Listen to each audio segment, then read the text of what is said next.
Hello बच्चों, एक बार फिर से आप सबका स्वागत है। आज मैं आपके सामने उपस्थित हूँ हिंदी वसंत भाग 2 का पाठ 9 लेकर, जिसका शीर्षक है चिड़िया की बच्ची, जो कि जैनेन्द्र कुमार जी की एक बहुत ही सुंदर कहानी है। उन्होंने इसमें क्या बताया है, आइए जानते हैं। माधव दास बहुत ही अमीर व्यक्ति है। उन्होंने संगमरमर की आलीशान कोठी बनवाई है।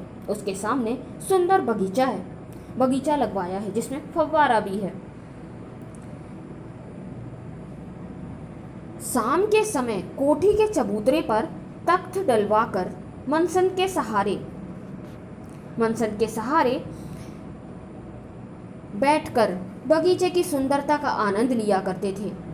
मनसन यहाँ पे क्या हो गया, जो ग्रामीण लोग अक्सर जब शाम की उनकी पंचायत होती है, जब शाम को सब फ्री होके आराम से बैठते हैं तो मनसन का सहारा लेते हैं। मसनत ये एक तरीके का तकियानुमा गोलाकार कहनी चाहिए वस्तु है, जिसको डालकर ये लोग अक्सर लगाकर सहारा लेकर बैठते हैं। तो वैसे ही अक्सर ग्रामीण लोग बैठ जाया करते हैं, बिल्कुल वैसे ही वो भी बैठ जाया करते थे। बगीचे की सुंदरता का आनंद लिया करते थे, परंतु उन्हें कुछ खाली सा लगता था। एक शाम एक चिड़िया गुलाब की टहनी पर आकर बैठ गई थी। उसकी गर्दन लाल थी और धीरे धीरे गुलाबी होते हुए किनारों पर नीले रंग थे। पंख बहुत चमकदार थे।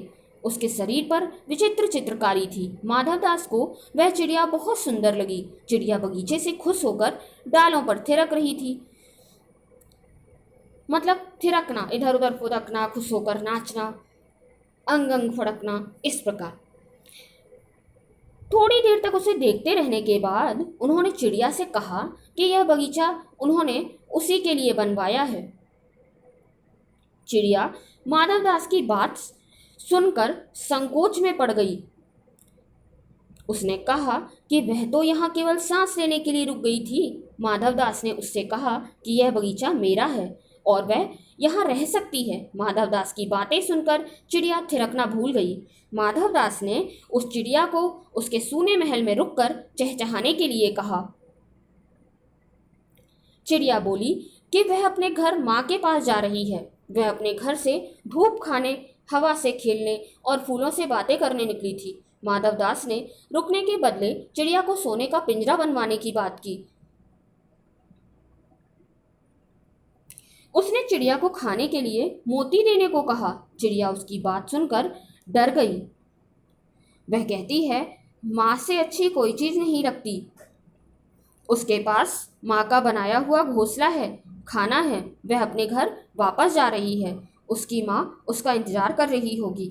माधवदास उसे रोकने के लिए तरह तरह के लालच देता है, परंतु वह नहीं मानती। माधवदास उसे कहते हैं कि वे उसके रहने के लिए सोने का पिंजरा बनवा देंगे, महल में मोतियों के झालर बनवा देंगे। जिस कटोरी में वह पानी पिएगी वह भी सोने की होगी। इसी बीच माधवदास एक बटन दबा देते हैं, जिसकी आवाज़ सुनते ही कोठी के अंदर से एक नौकर दौड़ा दौड़ा आता है। सेठ माधवदास इशारा करके नौकर से चिड़िया को पकड़ने के लिए कहता है। सेठ उसे जानबूझकर रोके रखने के लिए उसके भाई बहनों के बारे में पूछता है। चिड़िया उसे बताती है कि उसकी 2 बहन और 1 भाई है। चिड़िया को अपने घर जाने की जल्दी थी, क्योंकि कुछ ही देर में रात होने वाली थी। वह अपनी माँ की गोद में दुबक कर जोर जोर से रोना शुरू कर देती है। माँ ने उससे उसके रोने का कारण पूछा। वह जब उससे रोने का कारण पूछती है तो वह नहीं बताती। वह कहती क्या है, देखते हैं। परंतु यह कुछ नहीं बोल पाती। वह कुछ बोलती नहीं है। वह अपनी माँ की छाती से इस तरह चिपक जाती है जैसे कभी अलग नहीं होगी। आपने इसके सारांश को अच्छे से समझा होगा। मिलते हैं अगले वीडियो में।